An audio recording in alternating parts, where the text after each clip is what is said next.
నమస్తే అండి, ఎలా ఉన్నారు అందరూ? బాగున్నారా? నేనైతే బాగున్నానండి. మీ అందరికీ అమ్మవారి ఆశీస్సులు ఎల్లప్పుడూ ఉండాలని కోరుకుంటూ, అష్టమి రోజున గనక భైరవుణ్ణి ఈ 2 పరిహారాలతో మీరు పూజించుకుంటే ఇంట్లో అనవసరమైన ఖర్చులు తగ్గి పొదుపు 10 రెట్లు పెరిగే అవకాశం ఉంటుంది.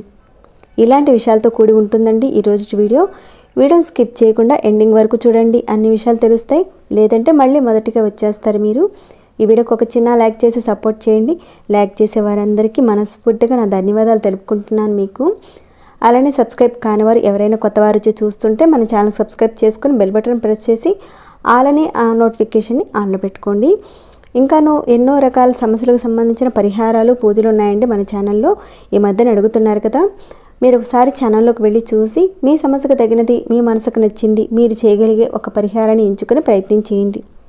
మీరు చేసిన తర్వాత మీకు వచ్చిన మార్పుని, రిజల్ట్ని నాతో షేర్ చేసుకోవడం మర్చిపోకండి. ఓకేనండి, ఇక మన వీడియో మాటకు వెళతాము.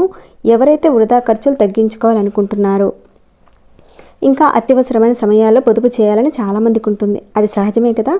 కానీ అర్థం కాకుండా ఖర్చులు అనేటివి ఎక్కువ అయిపోతూ ఉంటాయి.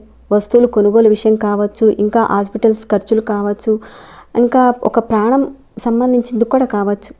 ఇక్కడ ఒక విధంగా డబ్బులు పోతే ఈరోజు కాకపోతే రేపు సంపాదించుకోవచ్చు. ప్రాణం పోతే అది ఎప్పటికీ తిరిగి రాదు కదండి, దుఃఖాన్ని కలగజేస్తుంది.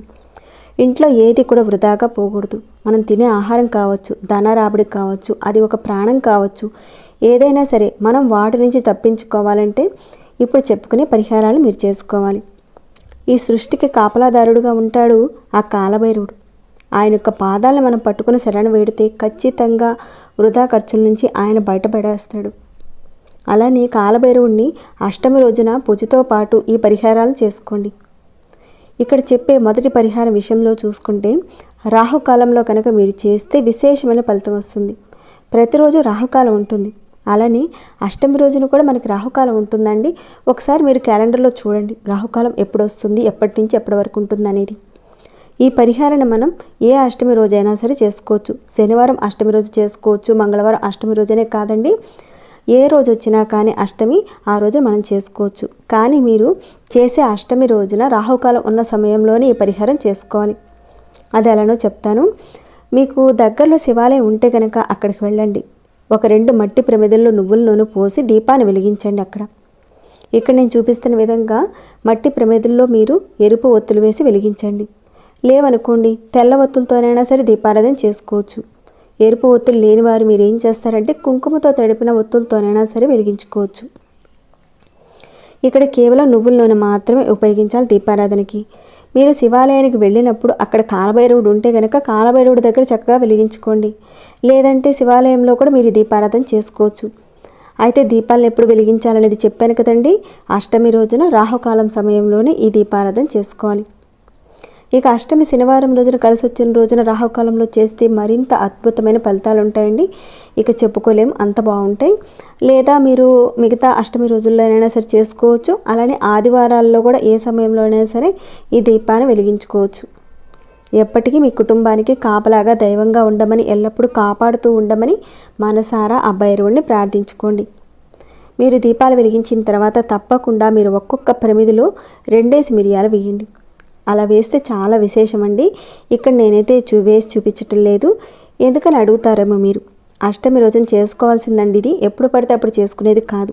అందుకే నేను వేసి చూపించటం లేదు. మీ అందరికీ అర్థమైందనుకుంటున్నాను.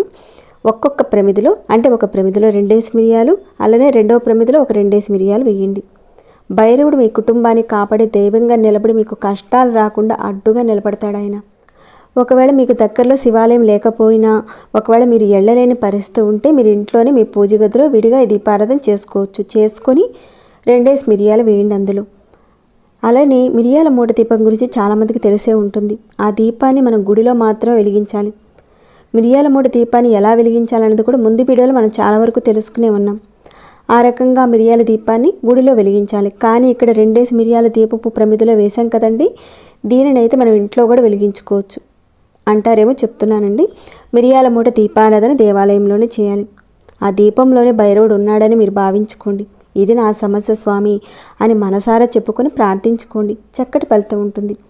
అలానే పూర్తి నమ్మకంతో ఎవరైతే భైరవుడిని ప్రార్థిస్తారో ఏ సమయంలోనైనా సరేండి, ఎలాంటి కష్టం వచ్చినా కానీ మీ చేతులు విడిచిపెట్టడాయన, మీ కష్టాలు పోగొడతాడాయన.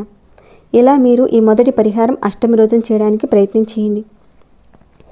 అలానే రెండో పరిహారం ఏంటంటే, ఇంట్లో ఎలాంటి నష్టం కానీ ఖర్చులు కానీ అలాంటి ఏమీ కూడా జరగకుండా ఉండాలని మీరు చెప్పుకొని అనుకుని మనసులో ఆ భైరవుని తలుచుకొని ఈ మూటని మీరు తయారు చేసుకోవాలి.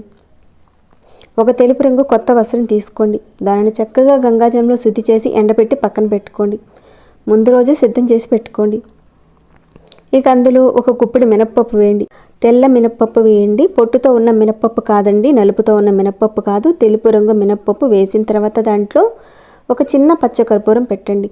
దానిని మూటలాగా అదే కలర్ క్లాత్, తెలుపు రంగు క్లాత్తో మూటలాగా కట్టండి. ఈ రకంగా మీరు ఏం చేస్తారంటే, మీరు పూజలో పెట్టుకోండి ఆ మూటని. అష్టమి రోజున చక్కగా తయారు చేసుకుని ఒక ప్లేట్లో దీపారాధన చేస్తారు కదా, అక్కడ పూజ అంతా కూడా కంప్లీట్ చేసుకోండి. ఆ మూటని అక్కడే పెట్టుకొని పూజ మొత్తం కూడా కంప్లీట్ చేసుకున్న తర్వాత మీ ఇంటి హాల్లో ఏదో ఒక మూల, అందరికన్నా పడవలసిన అవసరం లేదండి, ఏదో ఒక మూలన అనేది పెట్టేయండి ఆ మూటని. ఎక్కడైనా మీరు పెట్టచ్చు, కబోర్డ్లో పెట్టుకోవచ్చు, ఇంకెక్కడైనా పెట్టండి. అలా తయారు చేసి పెట్టిన ఆ మూట కాలభైరవుడి సన్నిధిలో పెట్టి మీరు పూజ చేశారు కాబట్టి మీ ఇంట్లో వచ్చే అనవసరమైన ఖర్చులను తగ్గించడానికి, మీ పొదుపును పెంచడానికి ఈ మూట అనేది బాగా పనిచేస్తుంది. ఆ రకంగా పెట్టిన తర్వాత ఈ మూటని ఎప్పుడు మార్చాలి అని చాలామందికి డౌట్ వచ్చే ఉండొచ్చు, అది కూడా చెప్తానండి. మీరు ఇలా పెట్టిన తర్వాత 6 నెలలకోసారి అష్టమి రోజున ఈ మూటను మార్చండి. మార్చి అందులో ఉన్న మినప్పప్పుని పక్షులకు ఆహారంగా పెట్టండి. ఇక అలా పెట్టేసిన తర్వాత మళ్ళీ అదే రోజున మీరు ఇంకొక కొత్త వస్త్రం తీసుకొని ఇప్పుడు నేను చూపించిన విధంగా అదే రకంగా కట్టుకోండి. ఇలా మీరు ఇంట్లో ఎప్పుడు చేస్తూ ఉండడం వల్ల, ఈ పరిహారాన్ని మీరు చేసుకోవడం వల్ల మీ ఇంట్లో మాటికి వచ్చే హాస్పిటల్స్ ఖర్చులు కావచ్చు, మందులు ఖర్చులు కావచ్చు, అలాంటి పరిస్థితులు మీకు వస్తున్నా సరైన రాబడి లేకుండా ఉంటే ఈ పరిహారం వల్ల డబ్బుతో ముడిపడి ఉన్న అన్ని సమస్యలకి కూడా చక్కటి పరిష్కార మార్గం మీకు కలిగిస్తుందండి. ఆ కాలభైరవుడు మీకు ఎప్పుడు తోడుగా ఉంటాడు. ఇప్పుడు చెప్పుకునేటివన్నీ కూడా తాంత్రికమైన పరిహారాలండి. ఇలాంటి తాంత్రికమైన పరిహారాలు నెరవేరాలంటే మన మనోశక్తి అలానే దైవశక్తి ఇవి రెండూ తోడ్పడితేనే మన కోరిక నెరవేరుతుంది. కాబట్టి పరిహారం చేశాం కదా, అయిపోయింది కదా అని ఊరికినే ఉండకండి. మీరు ప్రతిరోజు పూజ చేసుకుంటూ ఆ భగవంతుని స్మరించుకుంటూ ఉండండి. అలానే కాలభైరవుడు కూడా తలుచుకుంటూ ఉండండి. కాలానికి అధిపతి కాలభైరవుడు. కాలభైరవుడికి ఇష్టమైన తిథి అష్టమి కాబట్టి ఈ 2 పరిహారాలు మీరు చేసుకుంటే తప్పకుండా మీ జీవితంలో ఒక మంచి మార్పు అనేది కనిపిస్తుంది. పరిహారం చేసేటప్పుడు మాత్రం ఖచ్చితంగా నమ్మకంతో విశ్వాసంతో చేయండి. ఇక ఈ వీడియోని ఇంతటితో ముగిస్తున్నాను. ఇంకేమైనా డౌట్స్ ఉంటే కనుక అడగండి, తప్పకుండా రిప్లై ఇస్తాను. ఇంకా ఈ వీడియో పట్ల మీ మనసుకు ఎలా అనిపించింది అనేది కూడా కాస్త కామెంట్ రూపంలో నాకు తెలియచేయండి. లైక్ చేయని వారు ఒక చిన్న లైక్ చేయండి. సబ్స్క్రైబ్ కానివారు మన ఛానల్కి సబ్స్క్రైబ్ చేసుకొని ప్రతిరోజు మన ఛానల్లో ఉన్న వీడియోస్ని చూస్తూ ఉండండి. మరొక భక్తి వీడియోలో మళ్ళీ మిమ్మల్ని కలుసుకుంటాను.